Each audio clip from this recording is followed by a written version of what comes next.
I tell people, if you want to be the operations chief, you better be prepared to get up early. All right, volunteers, let's get our briefing started. As the operations chief, I am in charge of all of the direct services, from food service to bulk distribution and disaster social services. I have a lot on my plate. I've got to be the busiest guy in this operation. And right now, managing disaster food service is what takes most of your time and energy. Food service is the heart of the Salvation Army Disaster Services program, and if you don't do that right, nothing else matters. All right, everybody, so everything's the same as yesterday, all of the locations, except for you. Tampa, I need to make sure you go to the Walmart at Boggs Road. Got it. Good deal. All right, so today's menu is gonna be, let's see, spaghetti with meat sauce, and I think a side of garlic bread. Dinner is hot dogs. So, any questions? Okay, great. I know you all know this, but please make sure to properly wash your hands before you handle any food. We don't want to make anybody sick. And if you've run out of gloves, we now have plenty. So restock before you head out. All right, finance and admin, what do you got? I just have a couple of things today. First, don't forget to compile your stats and turn them in at the end of the day. And if you need to be reimbursed for fuel or meals, make sure you fill out a form and attach it to your receipts. All right, so I nearly forgot.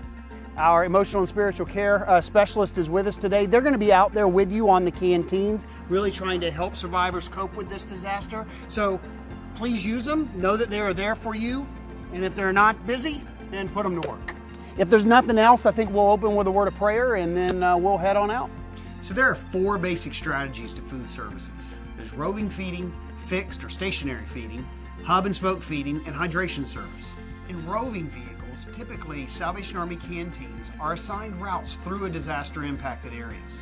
As they drive through these areas, food is distributed from them. In fixed or stationary feeding, food is delivered from a static location. Mobile canteens may be used as fixed feeding sites by parking them in a specific location, or a fixed feeding site may be a permanent facility, such as a church, a school, or even a Salvation Army Corps building. And then in a hub and spoke system, a high volume field kitchen is placed in a central location and used to do all food preparation.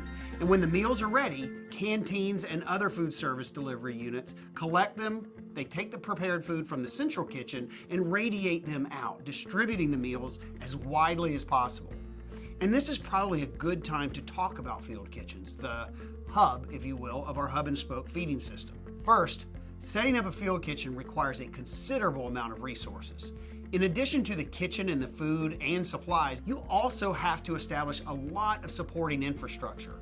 Potable water, garbage disposal, storage. So before you ask for a field kitchen, make sure the level of need justifies the deployment. Second, you must work closely with the field kitchen manager. Work together to establish menus, pickup times for prepared meals, and if you are working with a partner agency like the Southern Baptist, cost. Who is paying for what? And finally, the most important piece of equipment in a hub and spoke system is the insulated food containers, often known by the name of their most prominent manufacturer, the Cambro. Without Cambros, you can't safely hold prepared food at the proper temperatures. So to make a hub and spoke system work, you are going to need Cambros, Cambro liners, and a lot of them. The final method of food service delivery is hydration service, which is a specialized form of food service delivery that is established to help keep people healthy who are operating within a disaster area.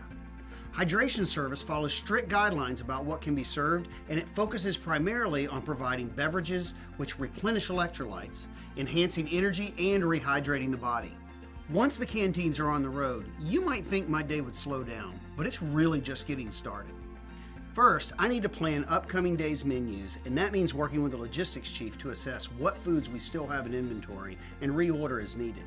It is just as important for me to visit our canteens, our field kitchens, and facilities to see how things are going, to check on the level of activity, and ensure that everyone is practicing safe food handling. Lastly, there's troubleshooting.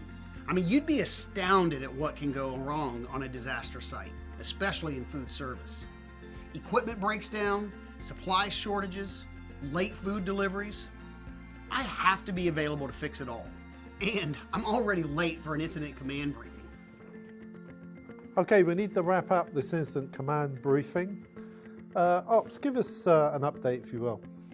Okay, so right now we have 3 canteens, but we're going to need to increase that to at least 10 units and crews. And I need to decide, should we keep the field kitchen or not? You still need that food services coordinator? Yeah, that'll really help, especially if I'm supposed to be getting together a supply distribution plan. So is this an official request for 10 more canteens and crews and a food service coordinator? Yes. And while we're waiting to hear back on that, I'm going to go ahead and get together with the logistics chief on putting a food order together for the next week. We'll need to get that food order in soon. It could take several days for that product to get here. So I'm excited that I'm going to be getting some extra help, a food service coordinator. This will allow me to turn the canteen coordination over to them completely. But until they arrive, it's on me, and I need to wrap up this day.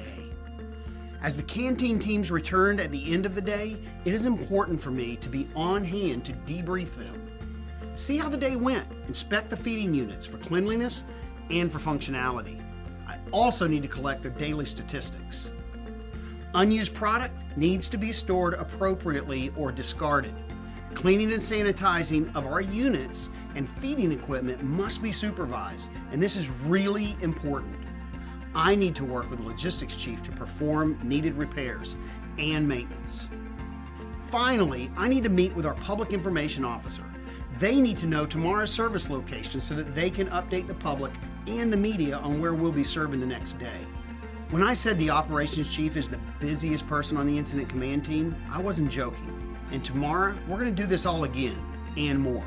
Because now that food service operations is running smoothly, we need to get started on some of the other core services.